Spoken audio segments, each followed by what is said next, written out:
Shalom Aleichem and welcome to Online Smicha. We all know the pasuk about Hilchos Shobbos.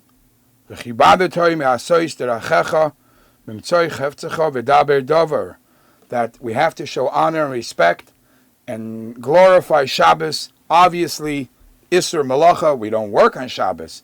But then the Chachamim honored Shabbos with Mimtzoi Chefzecha, the way we behave on Shabbos. V'daber Dover. Today we'll speak about the inyanim of Daber Dover, the speaking. Our speech on Shabbos has to be different. And there's actually a whole siman in Shulchan Aruch, in Orach Chaim Siman Shin Zayin, which discusses what type of speech is permitted on Shabbos and what's not supposed to be spoken about Shabbos. And it actually becomes a joke when people say Nishav Shabbos Geret and they start talking about everything. And you know there's many questions about that. And it's something that Siman and Shulchan Aruch people should learn about. People should read what's permitted and what's not Shabbosdik. So lately I read a very interesting shaila. A basic halacha is things that you're not allowed to do on Shabbos, that it's usher to do on Shabbos. It's muktzah, just like you can't touch, you can't move. So it's not Shabbosdik. If it's not Shabbosdik, it's something you shouldn't discuss. So a shaila that I read lately, which is an interesting shaila, people were sitting at a Shabbos meal, and there is a very tasty food. Let's say it was cholent, and one of the people at the meal say, "Wow, what do you have special in this cholent? Would you tell me the ingredients of this cholent?" And the question that was discussed, and it was brought up by Rabbanim, may a person discuss the recipes? If a person has a menu, could he discuss, is it nish Shabbosdik? Because on Shabbos you don't cook. Shabbos obviously is usher to cook. To discuss recipes on Shabbos, is that not Shabbosdik? You're not going to cook on Shabbos. Why is it important to speak about the details of what's put into the cholent, the beans and whatever else you put in there after Shabbos? If the person wants to know what goes into making his cholent, why it tastes different, that's something you could talk about after Shabbos. Is it not Shabbosdik, or halachically, is it an issue of a daber davar to discuss issues of recipes on Shabbos? Or let's go a step further. If a person is interested in food, could a person open up a cookbook and read a cookbook on Shabbos? Obviously, he's not planning to cook on Shabbos. That's usher. But it's something that interests him.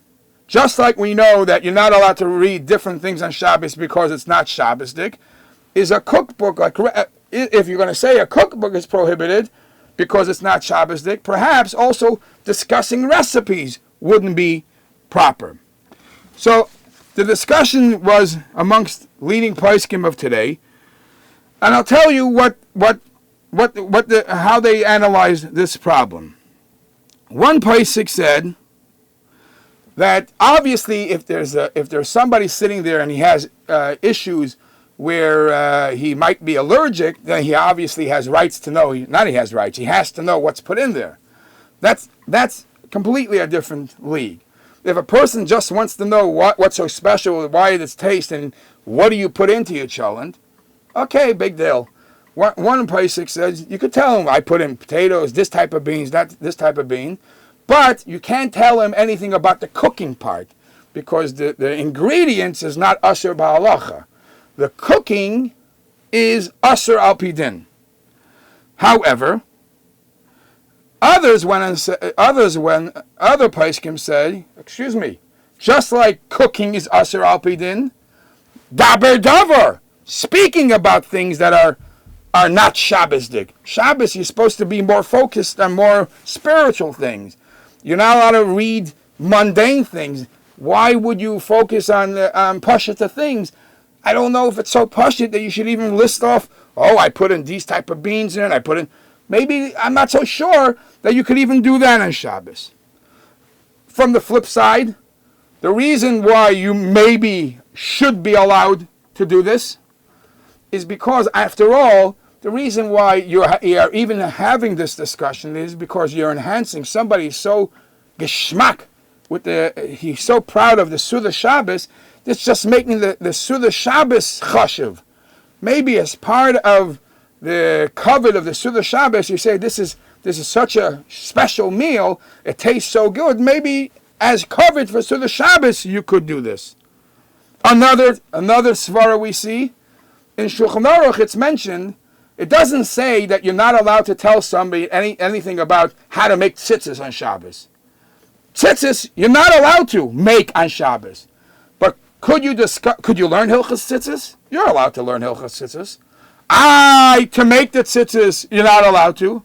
So perhaps the same thing would be, you could tell the person how the cholent is made. You could tell them the ingredients. You could tell them perhaps even what temperature to make it. Because since it's a Shabbos food item, and there is good things, halachically, chamim b'Shabbos is a good thing, maybe actually you're even allowed to tell them the whole 9 yards about the cholent. But there is no isser, because you're only learning, studying about it, and you're not doing it, just like tzitzis. You're allowed to learn the halachas of it, you're not doing it. And there is an interesting story, one of the poskim said. He said there's a story of it was a non-religious Jew that passed away, and he was a chef. So the only good trade that he had, he said he wants on his matzeva should be written his recipe. He had a special recipe for cookies or something like that. That recipe he wants to be remembered for, so he wants that recipe to be on his matzeva. So after one of his children became religious, so the son that became religious came asking a shaila by one of the poskim and said it's a little not covedik that my father has on his matzeva a recipe. Is there anything I may do? So this posik paskin, why don't you? Because this was his wish. There's an inyan to mitzvah l'kayim divrei hames. I can't change what he wanted you to do.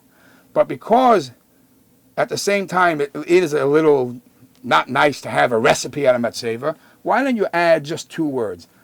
These cookies should be made l'kavod Shabbos. So if you have these things and you enhance, if you discuss it l'kavod Shabbos, perhaps it would be mutter.